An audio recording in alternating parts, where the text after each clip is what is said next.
मोसाहां रुंबा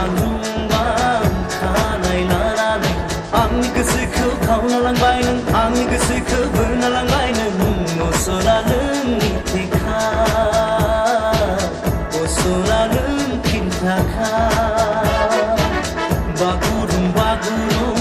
मोसाहां रुंबा खानाय लानानै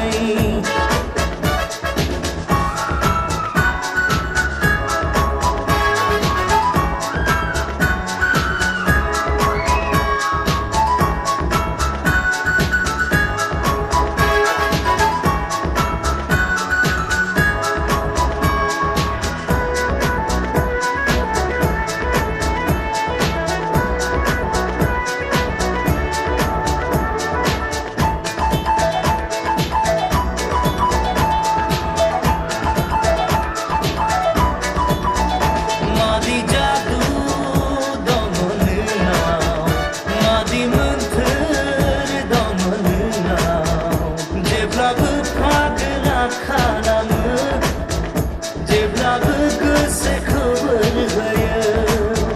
जेब्लाबो दावलिया खालामो जेब्लाबो सोमोनांहोयो नोंनि महर मुसिया नोंनि राव फाव सना नोंनि थाखाय सना फाग्ला बायदि आं जाबाय बागुरुम मोसाहां रुंबा खानाय लानानै आंनि गोसोखौ खावना लांबाय नों आंनि गोसोखौ बोना लांबाय नों असरा नोंनि थेखा असरा नों खिन्थाखा बागुरुम मोसाहां